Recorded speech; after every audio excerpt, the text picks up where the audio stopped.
Salut tout le monde. Bienvenue dans le monde passionnant de la programmation Python. Python est un langage de programmation incroyablement polyvalent et puissant qui est utilisé par des millions de développeurs à travers le monde.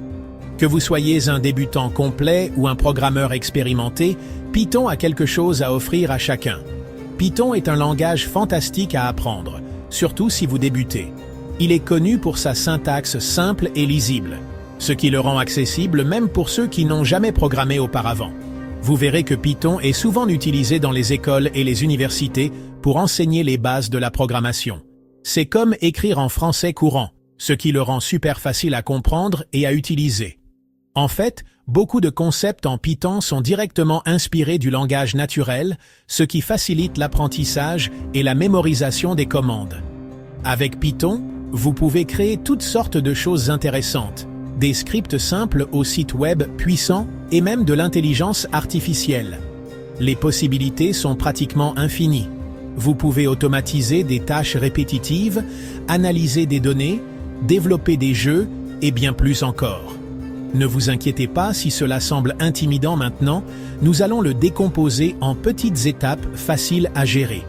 Chaque concept sera expliqué en détail avec des exemples pratiques pour vous aider à comprendre comment tout cela fonctionne. Le meilleur dans tout ça? Python a une communauté énorme et amicale. Vous ne serez jamais seul dans votre apprentissage. Il y a des forums, des groupes de discussion et des meet-ups où vous pouvez poser des questions et obtenir des réponses de personnes expérimentées. Si jamais vous êtes bloqué, il y a des tonnes de ressources et de personnes serviables en ligne prêtes à vous aider. Des tutoriels vidéo, des articles de blog et des documentations complètes sont à votre disposition pour vous guider à chaque étape. Alors, prêt à plonger? C'est parti! Préparez-vous à découvrir un monde de possibilités avec Python. Que l'aventure commence. Bon, installons Python sur votre ordinateur. Tout d'abord, rendez-vous sur le site officiel de Python avec votre navigateur web. Vous trouverez un bouton pour télécharger la dernière version de Python. Téléchargez la version recommandée pour votre système d'exploitation, que ce soit Windows, macOS ou Linux. Une fois le téléchargement terminé, ouvrez le fichier d'installation et suivez les instructions à l'écran. C'est généralement un processus simple, comme l'installation de n'importe quel autre programme. En cas de doute, vous pouvez toujours trouver des guides d'installation détaillés sur le site web de Python ou avec une recherche rapide en ligne. Imaginez les variables comme des boîtes qui contiennent différents types d'informations. En Python, vous pouvez créer une variable en lui donnant simplement un nom et en lui attribuant une valeur à l'aide du signe égal. Par exemple, vous pouvez stocker votre nom dans une variable appelée nom, comme ceci. De même, vous pouvez stocker votre âge dans une variable appelée âge en utilisant. Python est assez intelligent pour déterminer le type de données que vous stockez, qu'il s'agisse de texte, de nombres ou même de valeurs vraies-faux.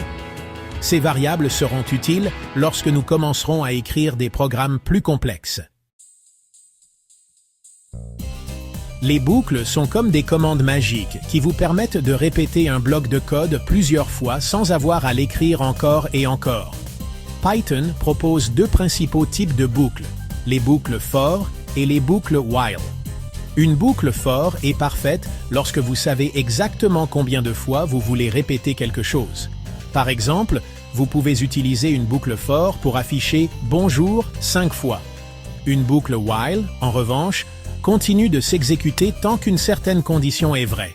Par exemple, vous pouvez utiliser une boucle while pour demander l'entrée d'un utilisateur jusqu'à ce qu'il saisisse le mot de passe correct. Les instructions if permettent à votre programme de prendre des décisions en fonction de certaines conditions. En d'autres termes, elles permettent à votre code de réagir différemment en fonction des données qu'il reçoit ou des situations qu'il rencontre. Cela rend votre programme beaucoup plus flexible et puissant. C'est comme poser une question à votre programme, et selon la réponse, il exécutera différents blocs de code. Par exemple, vous pouvez demander à votre programme de vérifier si une variable a une certaine valeur et si c'est le cas, d'exécuter un certain ensemble d'instructions.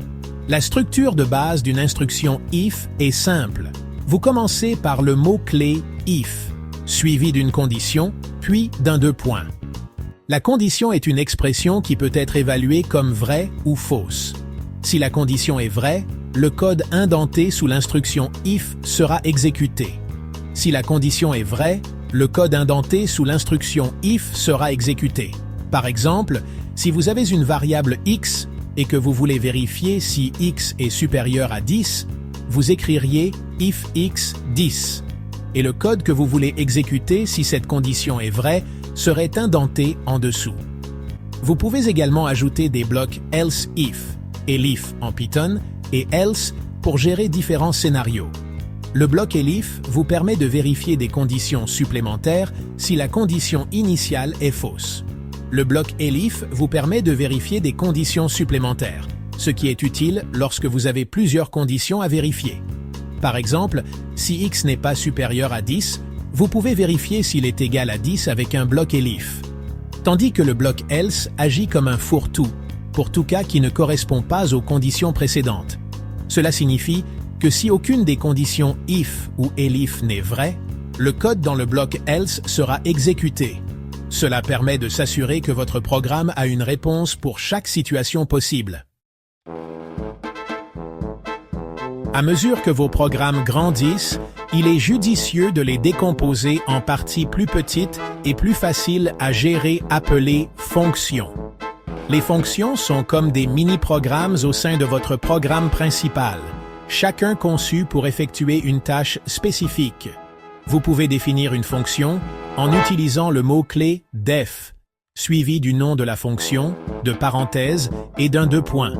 Le code à l'intérieur de la fonction ne sera exécuté que lorsque la fonction sera appelée. Les fonctions peuvent également accepter des entrées, appelées paramètres, et renvoyer des sorties, ou résultats. Cela les rend incroyablement polyvalentes pour réutiliser le code et maintenir l'organisation de vos programmes. Mettons tout cela ensemble et écrivons un programme Python simple qui demande à l'utilisateur son nom et le salue ensuite avec un message personnalisé. Def saluer utilisateur nom. Cette fonction salue l'utilisateur par son nom. Print f bonjour nom. Nom utilisateur h input. Quel était votre nom? Saluer utilisateur nom utilisateur. Ce programme définit une fonction appelée saluer utilisateur qui prend un nom en entrée et affiche un message de salutation. Il demande ensuite à l'utilisateur son nom, le stocke dans la variable nom utilisateur et enfin appelle la fonction saluer utilisateur avec le nom de l'utilisateur. Félicitations pour avoir fait vos premiers pas dans le monde de la programmation Python. Vous avez franchi une étape importante en apprenant les bases de ce langage puissant et polyvalent. Python est connu pour sa simplicité et sa lisibilité, ce qui en fait un excellent choix pour les débutants et les experts. Vous avez appris les variables, les boucles, les instructions if, les fonctions et bien plus encore. Ces concepts fondamentaux sont les blocs de construction de tout programme Python. Et vous avez même créé votre premier programme simple. C'est une réalisation dont vous pouvez être fier. Mais ne vous arrêtez pas là. Mais ce n'est que le début de votre aventure dans le codage. Python offre un monde de possibilités infinies à explorer. Il y a tellement plus à explorer en Python, des projets simples aux applications complexes. Vous pouvez automatiser des tâches répétitives, analyser des données massives ou même développer des applications web interactives. Du travail avec les données, où vous pouvez manipuler et visualiser des ensembles de données pour en extraire des informations précieuses, et la création de sites web, où vous pouvez construire des sites dynamiques et réactifs qui impressionneront vos utilisateurs, à la création de jeux, où vous pouvez laisser libre cours à votre imagination et créer des expériences interactives captivantes, et à l'exploration de l'intelligence artificielle, où vous pouvez développer des algorithmes sophistiqués qui apprennent et s'adaptent. La clé est de continuer à pratiquer, à expérimenter et à repousser vos limites. Plus vous codez, plus vous devenez compétent. Et à ne jamais cesser d'apprendre. Il y a toujours de nouvelles bibliothèques, de nouveaux frameworks et de nouvelles techniques à découvrir. N'oubliez pas que la communauté Python en ligne est toujours là pour vous aider en cours de route. Rejoignez des forums, participez à des meet-up et collaborez avec d'autres passionnés. Alors, relevez le défi, amusez-vous et qui sait quelles choses incroyables vous créerez avec Python. Le voyage ne fait que commencer et les possibilités sont infinies.